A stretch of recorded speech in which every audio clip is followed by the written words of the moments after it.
Special weekend presentation of the Best of Bob Grant. Highlights of Bob's weekday afternoon program recorded for broadcast at this time. WABC, New York.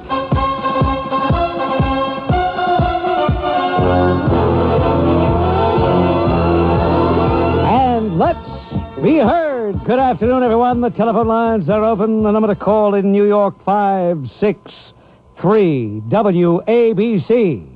From New Jersey, 489 WABC, in a program dedicated to the free and open exchange of ideas and of opinions, in the belief that as American citizens, you have a right to hear and to be heard. And what is on your mind this afternoon, huh? Heaven protect us. Heaven help us. May the good Lord shield us. We need divine intervention between us and the marauders, the mutants, the savages, the beasts of prey. We need divine intervention more than ever. Why do I say this? Ladies and gentlemen, this magnificent studio complex sits astride Madison Square Garden. Madison Square Garden is our next-door neighbor. And each and every event, unfortunately, is well known to us. If it's a rock concert, we see the bilge that certain rock metal groups attract. If it's a circus, we see the children. If it's a hockey game, we see the angry Ranger fans. If it's a basketball game, we see the confused Knick fans. And if it is a police graduation, we see the poorest excuse of new police rookies you could ever imagine. Little 4'9" broads. How stupid, how dumb. Where in the world did they get that cockamamie idea to do away with standards? Even the guys are putrid looking. Not all of them, certainly. And a few of the 2,100 who graduated today may turn out to be exemplary police officers, deserving the sobriquet New York's finest. But I tell you this, ladies and gentlemen, it was a disgrace. It was pathetic. You didn't know whether to laugh or cry. We see these little girls. These little girls. They're cops. And even some of the guys. Heaven help us. All this because some cockamamie skunk sitting on a bench said it was unconstitutional for police departments, fire departments, to demand certain standards. Well, I happen to believe that women, God bless them, and I admire them. I don't think there's anybody that admires them more than I do, but hey, look, they just weren't made to be cops.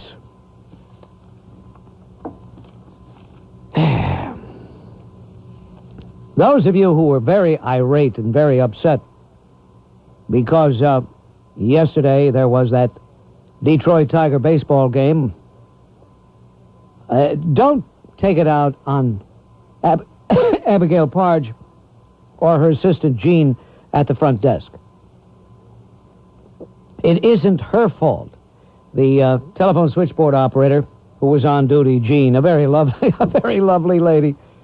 When I walked in this afternoon, arriving here to do this program, she said, "Bob, would you please tell the people listening it's not my fault that your program was preempted for the dumb ball game?"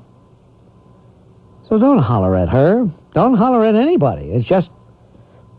It just happens a few times a year. They'd be happening maybe at the most 8 or 9 times, most of those times in this month of April, and then we'll be together on our accustomed regular basis.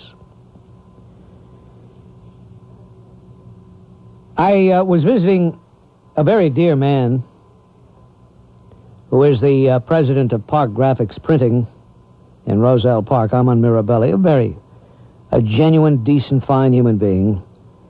And he gave me this, something he had printed for Charles H. Towne.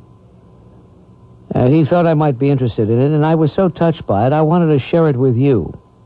And the reason I want to share it with you is here we get together talking about all the world problems, and indeed, the world has a plethora of problems. And there is a great deal of misery in every nook and cranny of the world. Wealth is certainly no protection. Look at Michael Landon. The man is worth $250 million. And I wouldn't trade places with him right now. Michael Landon, born Michael Ornatz, of New Jersey, the state of New Jersey. We're proud of him. At the age of 54, Michael has received a death sentence. Cancer of the pancreas and liver. Nobody recovers from that. He knows it. But at his press conference yesterday, he was valiant. He was noble. He was brave. He was splendid.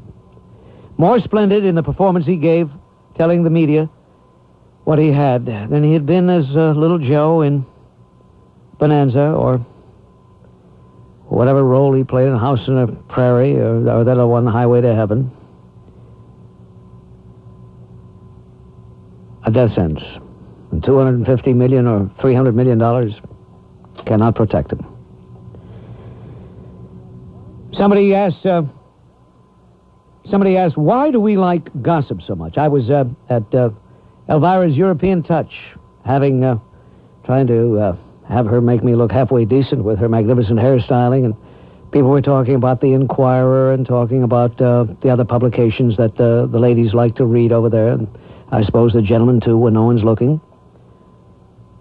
And the question got around to Nancy and Frank and Teddy and all the girls he chases around in his T-shirt. And the scandal of the Kennedys, and now this Kitty Kelly bombshell. And someone asked me, why, in my opinion, did we like it? I said, well, first of all, let's all be honest and admit we're all yentas. We all like gossip, every one of us. Some of us may not say too much, but we certainly listen. I suppose we like to read about the mighty, so that we're reminded that no matter how famous, no matter how wealthy, no matter how lauded they are, no matter how celebrated they are, no matter how powerful they are, they succumb to the frailties of human dimensions. And we are all frail human beings. I was thinking about the Lord's Prayer. No, don't worry, I'm not going to get religious on you. You don't have to grab for the dial right away.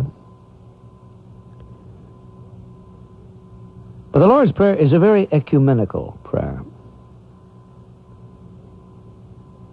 A person could be just as comfortable in reciting it in a Roman Catholic church, a Lutheran service, a synagogue. It talks of one supreme being, and it says so many things. Did you notice it says, give us this day our daily bread? It doesn't say, and take care of tomorrow and next week and next month. It just talks about today. I wonder why. It just talks about today. And that part about lead us not into temptation. Temptation is a deadly pitfall. Temptation. Think of all the politicians who have done time, are doing time, or will do time because temptation was too much, because the public trust was too much.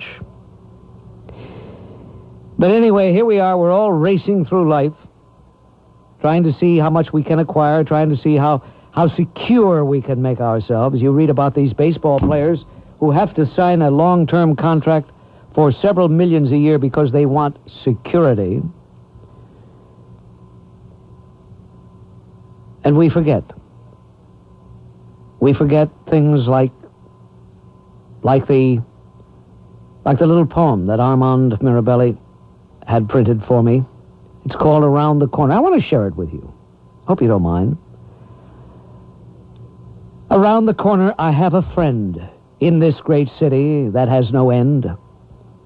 Yet days go by and weeks rush on, and before I know it, a year is gone, and I never see my old friend's face, for life is a swift and terrible race. He knows I like him just as well as in the days when I rang his bell and he rang mine. We were younger then, and now we are busy, tired men, tired with playing a foolish game, tired with trying to make a name. Tomorrow, I say, I will call on Tim just to show that I'm thinking of him. But tomorrow comes, and tomorrow goes, and the distance between us grows and grows. Around the corner, yet miles away. Here's a telegram, sir. Tim died today. And that's what we get and deserve in the end. Around the corner, a vanished friend. This portion of the Bob Grant program is brought to you by Tri-State Consumer Insurance. WABC, we're going to go to our telephones. We have some exciting telephone guests to talk to a little later, but right now, what could be more exciting than taking the phone in hand and saying, "Hello, Charlie, you're on WABC." Robert, Grant, it's great to talk to you. I'm a first-time caller here, and you raised a subject here that really got my interest up today. I'm calling from a car phone. Yes. You're talking about women on the police force. Yes. Well, you couldn't have hit the nail more on the head. You've got that one right, and it's not only women in the police force, but it's women who can't do the job in the military combat arms as well. Now, I can recall being up in the Bronx one day on my way to law school, passing a woman police officer standing on a corner crying her eyes out. For what reason, who knows, but totally useless. If there was ever a crisis at that time, God knows what she would have done. Nothing had happened. She was standing there crying. And I'll tell you, she's earning the same pay as a man, but she's not doing the job. And the same thing happens in the military. I'm in the Marine Corps, and don't really want to say much more than that.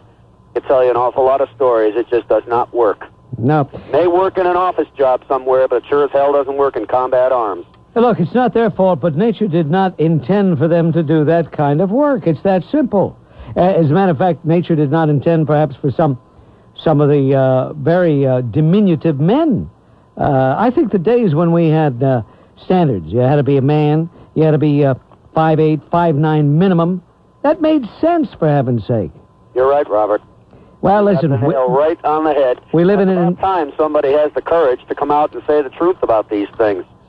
Well, and you are my co-pilot whenever I'm driving through the area. I want to tell you, you're sitting right next to me, and it's good to have your company. Thank you. Good to be with you, Charlie. Okay, take care of yourself, Robert. You Bye-bye. too, pal. Bye.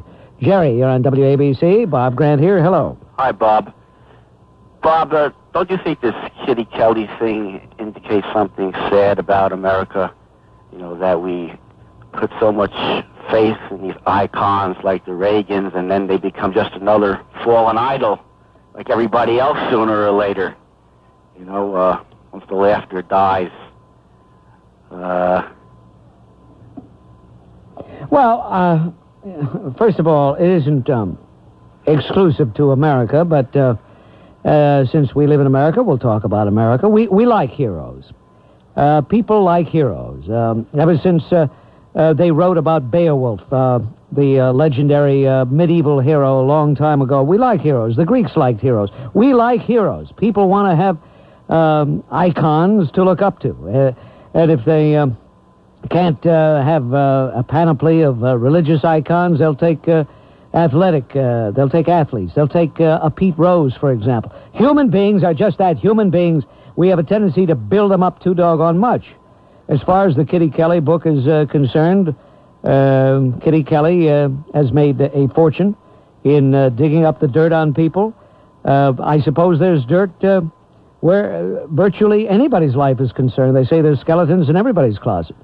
But years ago, Willy Brandt, who was then the Chancellor of West Germany, decided that he wanted to turn in Mrs. Brandt, Frau Brandt, for a younger, much more attractive model.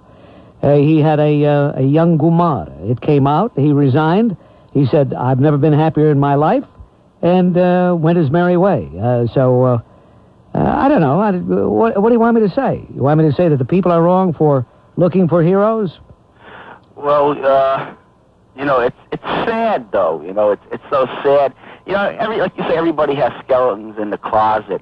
But, it seems like they were built up so high, and, now they crash so low. Even though I don't like them, I feel it's sad, I don't think the president has crashed so low, and as far as Nancy's concerned, we always knew Nancy was a tough broad. Always knew that.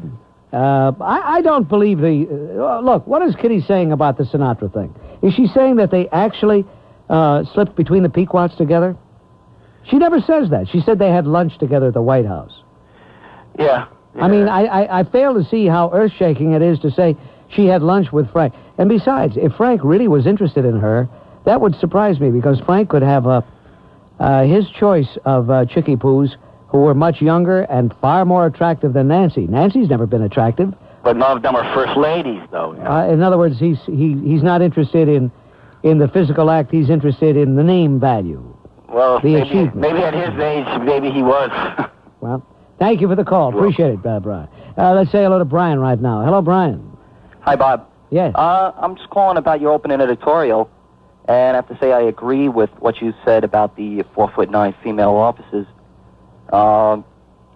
See, the city doesn't want to hire these, I guess, average size or even the stronger type male cops, because the females are not going to get involved, and they're not as aggressive as... No, that isn't the reason. The reason is the court says they have to hire them. It's not for that. Not the reason you suggest. It's the dumb courts. That's what it is. Sure. It's affirmative action crap. It's quotas, pal. Quotas. Sure, but the females aren't going to get involved, and they're not going to cause trouble for the city. Thank you very much for the call. You're not listening to me. It's 3:29. That's the time. Bob Grant here at WABC. Ladies and gentlemen, you're listening to the best of Bob Grant. Bob will return in a moment. I don't like to have to call the gentleman at the other end of the line courageous. I wish I didn't have to, but he is courageous. He's courageous because he's one of the most outspoken critics of the homosexual agenda, and we're talking to him because of the more recent stories and advances made by homosexual activists, included the Florida judge ruling that homosexuals can adopt children, a new Washington, D.C. proposal that would allow domestic partners, I'm quoting, domestic partners to register as couples, and the wedding page in a Minnesota paper now printing photographs of both hetero and homosexual couples. Dr. Paul Cameron is the man I'm talking about. Dr. Cameron, it's getting worse every day, isn't it? It really is. And I guess it proves that if you start off on the wrong foot and stay on that foot, things can get pretty well crippled. Where do you see this going? I mean, it seems as though logic and common sense is getting beat every day. Yeah, there's a number of funny things going on. On the one hand, people in the social sciences are pretending that the average person doesn't know anything unless the social scientists say they do, or say that such and such is true. So, for instance, over the past a little over a dozen years, essentially homosexuals and their supporters have loaded the scientific literature with stories and studies that suggest there's really no difference between homosexual parents and heterosexual parents. And I think that's part of the reason this judge in Florida did what he did in Monroe County. But, you could do a poll, and you'd find 90-some-odd% of people would say homosexuals, prostitutes, drug pushers. I can tell you right now that kids are going to do much less well with them as parents than people in general. And they'd be right. The same is true of issue after issue, and that's one of the problems in our society. The other is, whenever you let really hung-up people, sexually hung-up people like homosexuals, dominate the scene, you're going to come up with a lot of wacko social policies, and you're going to make a lot of mistakes that you otherwise wouldn't have made. Dr. Cameron, are you aware of similar degeneracy going on in the political life of other countries, other so-called Western democracies? Are they as hung up on elevating the homosexual to being No different than a heterosexual? I'm afraid they are. The Netherlands just passed late this last year a law that permits 12-year-olds to engage in sex with anyone as long as the parents don't object. Oh, my. So, where we're going to go looks like it's that direction. And you have a situation here where we seem increasingly as a civilization, I'm talking not just about us in the United States, but the whole West, is saying that human genital satisfaction and pleasure is more important than just about anything else. You have the Supreme Court essentially saying that the right of a fetus not to be poisoned by lead or whatever is superseded by the desire of the mother to do whatever to make money. You have the long-term interests of children being superseded by the desire of some homosexuals, fortunately not very many right now, to adopt, to foster parent children. This is an excessive, adult-centered kind of point of view that seems to be sweeping the Western world. Dr. Cameron, it never ceases to amaze me how intimidated politicians are by the homosexual community. Here in New York, for example, it's as though they were the most important voting bloc in the history of elections. San Francisco, we know that 1/7 of the population there is homosexual, and they do vote as a total bloc. I see that ex-astronaut Michael Collins has upset some homosexuals, maybe most of them, with his contention that they should be barred, homosexuals should be barred from space exploration. That's cute. Yeah, he says... true, too. Here's what Michael Collins said. He said that today. I think enough interpersonal problems will develop among a totally heterosexual crew, and introducing an element of homosexuality could only serve to make matters worse. He has written a book called Mission to Mars, a new book, and you're probably aware that the president has called for sending Americans to Mars by the year 2020, and under the plan, crews of 6 would spend 2 to 3 years on a round trip to Mars together, and he says having a homosexual up there would make matters even more complex. Oh, yes. He's a wise person, at least in that remark. By the way, in our national survey, the Family Research Institute did a national random survey, kind of a Kinsey survey a few years back. We have some information that I think would be kind of interesting to you and your listeners. We asked people, relative to the issue, were you born this way or not? We asked people of all suasions, heterosexual, bisexual, homosexual, have you ever been in love? I mean in love with somebody of the same sex, with somebody of the opposite sex. And interestingly, even among, let's take lesbians. These are women who, when we interviewed them, said, we're lesbian. That's what we are. Have you ever been in love? 64% said yes, with a man. Similarly, about 2% of heterosexual women claim to have sometime in their life fallen in love with a woman. And if you said, well, gee, that's not exactly sexual orientation. How about sexual arousal? You ever been sexually aroused by a man? Well, not surprisingly, 98% of heterosexual women said yes. But maybe this is a surprise. About 70% of lesbian women said yes. And the figures are similar for men. Then you go to, well, as an adult, have you had sexual relations with a sex partner, a partner of the same or opposite sex? Once again, about 1% of heterosexual women, that is, they're heterosexual right now, say that they've had, since adulthood, physical sexual relations with a woman. On the other hand, 2/3 of lesbians claim to have had physical sexual relations with a male partner, and a majority of them had been married. You know, this sure looks like the kind of data you would expect to get if people can and do change their sexual tastes. If we're looking at a preference, not that lesbian women can't or couldn't have sexual relations with men, they just prefer to have sexual relations with females. And you ask yourself, is our culture so interested in people's sexual preferences that it is going to give protected status, that it is going to bend over backwards, or whatever way you bend, to accommodate adults who have these particular, I would say, even peculiar desires. Dr. Cameron, one final question. Most of the people listening to us right now would be on this basically the same wavelength. They are fairly normal, fairly average heterosexuals, but they're bewildered by this onslaught of homosexual propaganda, legislation trying to foist the homosexual lifestyle down their throats. They're bewildered. Can you give us any clue as to what can be done to stop this onslaught? Well, we've got to remember, as a democracy, we're unusually susceptible to very loud, very vociferous, and action-centered groups. This has always been true. But when you come to sex, here's a group that really, really believes, really is motivated to get what they want. So we've got to pull the rug from under them. For instance, what we ought to be saying in your school district, you ought to be having your children hear frequently the message that we, the citizens of this city, want you to become heterosexual. We want you to be responsibly so. We want you to marry. We want you to have kids.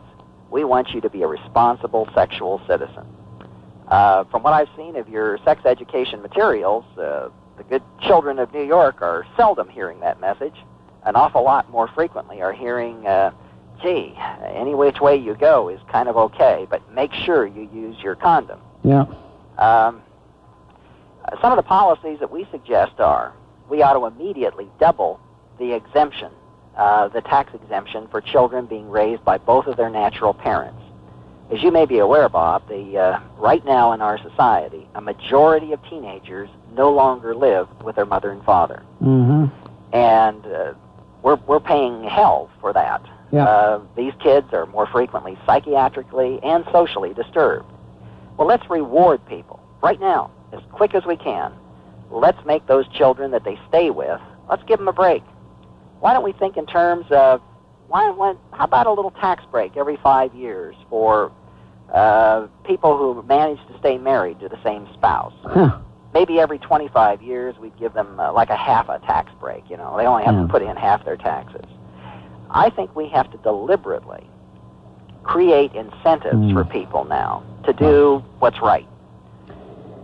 I appreciate you coming to the telephone. I appreciate you speaking out the way you do. Keep it up. Thank you very much, Doctor. You bet. Dr. Paul Cameron, ladies and gentlemen, on the Newsbreaker line. Dr. Paul Cameron, one of the most outspoken critics of the agenda of homosexuals. The Best of Bob Grant returns after these messages from WABC. A plane is a plane is a plane. Unless, of course, you fly Lufthansa, because there's something special about our planes. The difference is in the way we check them. During production at Boeing, Lufthansa engineers conduct hundreds of checks on our new 747s. Then at our home base, our engineers inspect every inch of the aircraft. And right before every takeoff, we check the plane again from top to bottom. It's all part of our passion to make your flight the best it can be. One that has led over 150 airlines to also have their planes checked by us. Lufthansa, a passion for perfection. Lufthansa offers daily non-stop service to Germany from both JFK and Newark airports. Altogether, Lufthansa flies to 190 cities in 83 countries around the world. Lufthansa, remember, they offer daily non-stop service to Germany from both JFK and Newark airports. Call Lufthansa or your travel agent for details. Do you live alone? Is someone you care about ever alone? If so, I strongly recommend that you get paper and pencil ready for an important telephone number.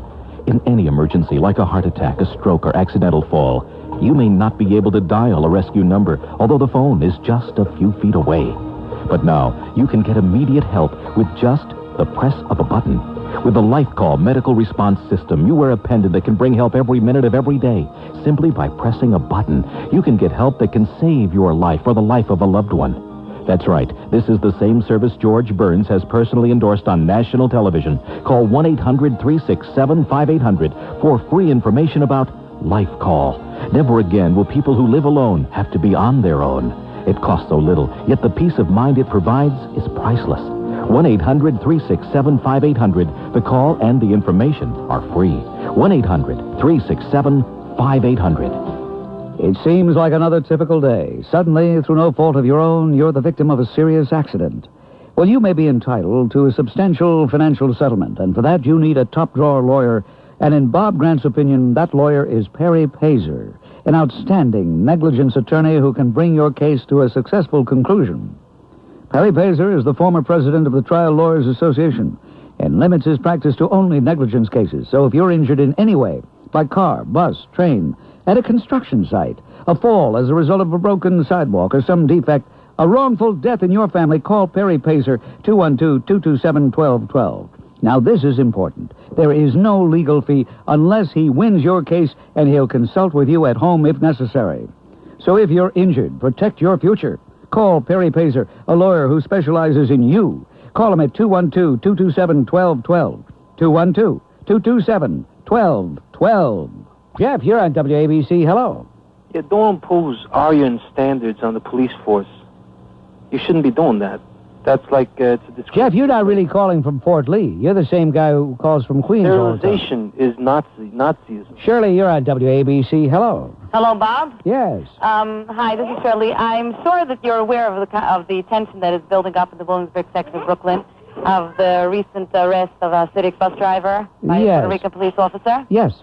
Okay, I'd like to ask a question. Perhaps you can answer me. Is there a law or anything that can be enforced on someone that makes false accusations on a certain individual or on a group? Yesterday, in another talk show last night, there was this Miss Cruz.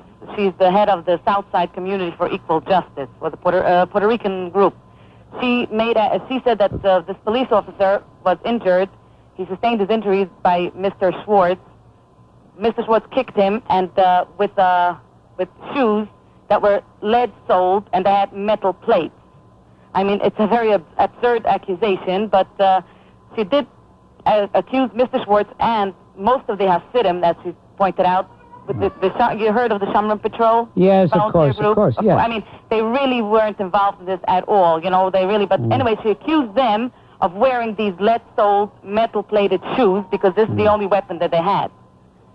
And to prove this, she said she was in court in the arraignment building on Sunday, and every time these people had to walk through the metal detector, they had to remove their shoes, which is an outright lie. I was there from the time the man was brought in there until 1 o'clock at night.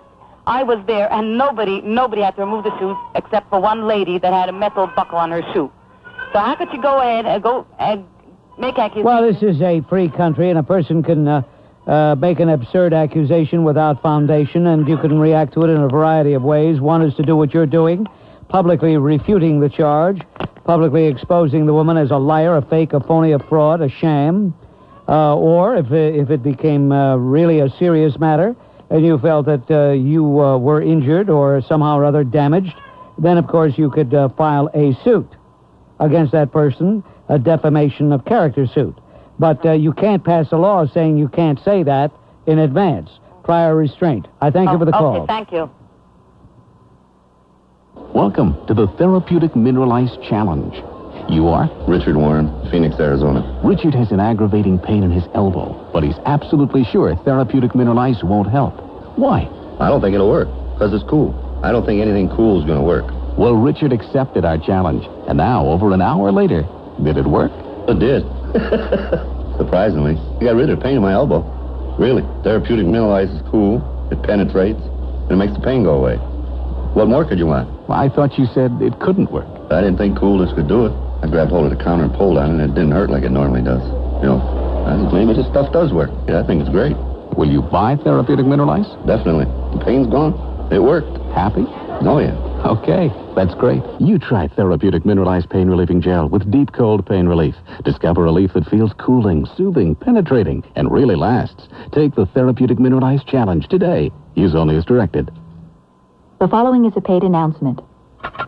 It's often said that time is money. Now that it's tax time again, consider this. Before this 60-second message is over, more than $300,000 of taxpayers' money, your money, will be wasted by the federal government. In fact, every year, an amount equal to 1/3 of your income tax dollars is squandered on waste, fraud, and abuse. $550,000 to study the effects of cigarette smoking on dogs, or $150,000 to study the history of the Hatfield-McCoy feud. To learn more about how Washington wastes our money, pick up the phone and dial 1-800-BE-ANGRY. That's the number for Citizens Against Government Waste. Call now, 1-800-232-6479. But please, don't put it off, because after all, time is money. Paid for by Citizens Against Government Waste.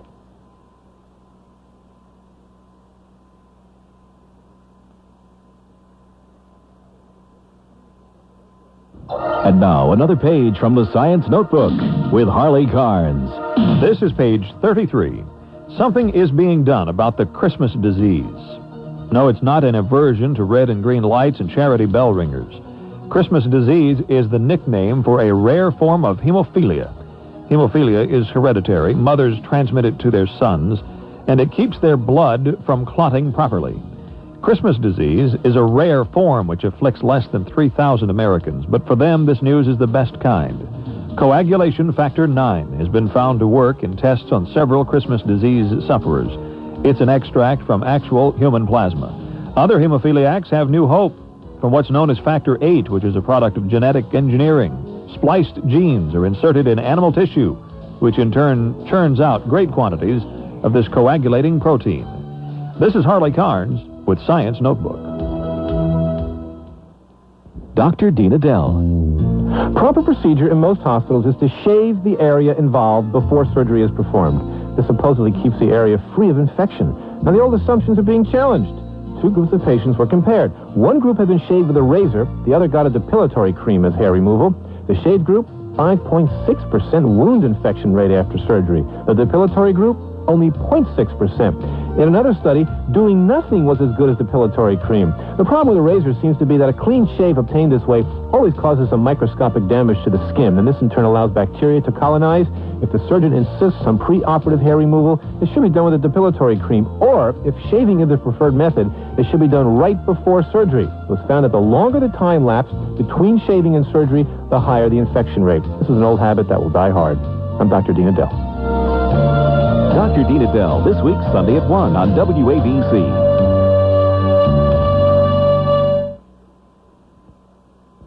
Now on WABC News Talk Radio. Spend your morning with Curtis and Lisa Sliwa. Curtis, you're calling me Fluff and Puff, but look who we had as guests last week. Governor Cuomo, Governor Florio, Police Commissioner Lee Brown. And where did Jacqueline Park, sex goddess of the Reagan years, come in? Well, I thought she might be able to give you a few tips and help you work out some of your aggression toward me. We're Curtis and Lisa Sliwa. Join us here in the morning on WABC.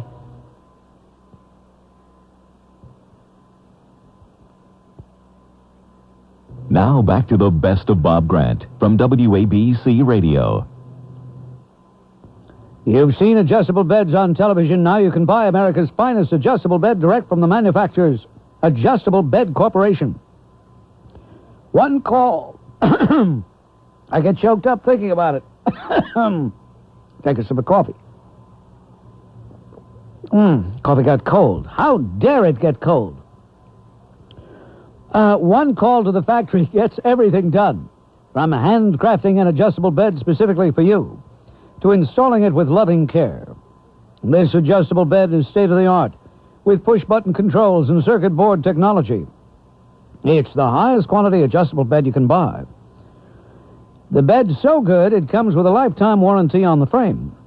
Think of the health and lifestyle benefits. Sitting up easily, reading, eating, watching TV easily. Plus, you'll save a ton of money because you're paying factory direct wholesale prices. Now, there are easy credit terms, too, so call the factory now at 800-722-7903.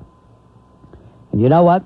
You'll have any size adjustable bed you want delivered and installed right in your home in less than 10 days. Just one call. Make it now. 800-772-7903. 722-7903. Hello, Bob. You're on WABC. Hello, Mr. Grant. Yeah. Paul Cameron. Do you realize that he was thrown out of the American Psychological Association for distorting data about gay men? Really? What data did he distort on this program today? He distorted other people's studies. He has also made charges that gay waiters masturbate into people's salads. He has also made charges that, Well, look, I'm not interested in what you're accusing him of doing. Let's get to what he was saying on the program. Are you denying what he said on the program? What I'm saying is that the man is damaged goods. No, he's not damaged goods. You'd like to make him appear to have be damaged goods because he's not afraid of the homosexual onslaught. He is a Nazi. That's when in doubt. He is. When in doubt, Bob. When in doubt, call the other guy a Nazi. He is to gay people what Hitler and Himmler were to Jews. Well, unfortunately, he's not here to defend himself. But you know what, Bob? You make me sick. Get off my phone. Ed, you're on WABC. Hello. Bob. Hello. Hello. Hello. Yeah, I want to talk about the joke of what the schools are turning out. All right. I tried to get into the Army, and they wouldn't let me in with an equivalency diploma. So I had to go back to adult school, and the teacher asked the other day, who wrote the Declaration of Independence? And somebody said, Abe Lincoln. Oh, please. Can you believe it? I mean, I'm 23 years old. Everybody else in the class is about the same age, and Abe Lincoln wrote the Declaration. Did anybody know the correct answer beside you? I'm it, Bob. You were the only guy who knew it was Thomas Jefferson? Yeah, there's only 6 people in the class, but, And out of the 6 people, only one knew Thomas Jefferson wrote the Declaration of Independence. It's unbelievable. I'm sitting in a classroom with 6th grade education level. If that, I'm sure 6th graders know who wrote it. But just want to say, Bob, I love your show. Keep up the good work, and take it easy. I'm proud of you, Ed. I'm proud of you knowing what everybody should know, but so few people do. Good luck to you, Ed. Thank you very much. Thank you, Bob. Ed calling from Parsippany. And this is Bob Grant speaking to you from Midtown Manhattan, which is getting dirtier, filthier, less desirable with each and every passing day. By the way, I happen to be in Perth Amboy today. Yeah.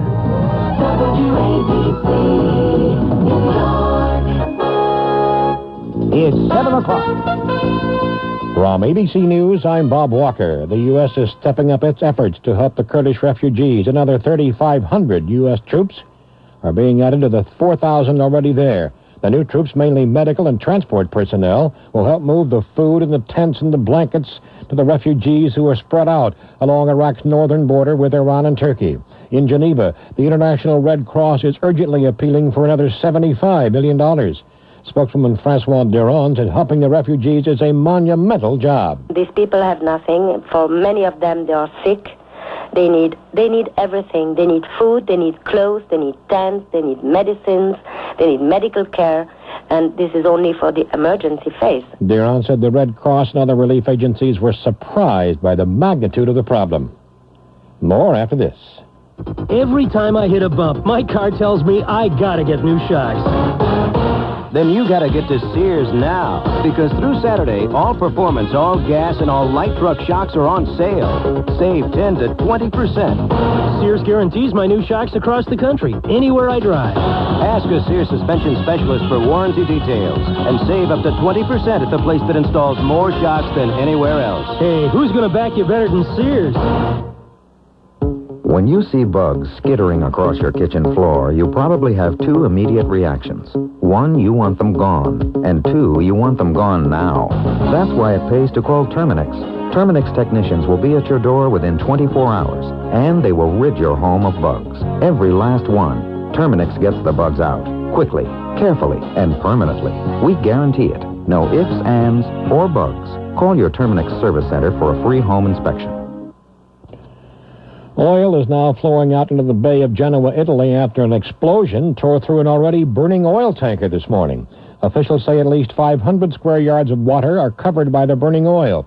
The supertanker is loaded with 1 million barrels of crude oil and threatens a major environmental disaster. The tanker had been towed closer to shore after an explosion and fire on Thursday. Defense Secretary Dick Cheney knew he wasn't going to make many friends and said if it was up to him, he wouldn't close any bases. But Cheney yesterday proposed shutting down 31 major domestic military bases. On the hit list is the Myrtle Beach Air Force Base in South Carolina. Not good news for a lot of people, including this man who runs a hardware store across from the base. It's going to be hurting a lot of people. A lot of businesses, I think, will probably go under. Lowry Air Force Base in Colorado is another of the bases Secretary Cheney recommends closing. Major General Fred Nelson, the base commander, said he's really not all that surprised. All of us have, for a number of years, heard the rumors of Lowry. What I can say about that, rather than a surprise...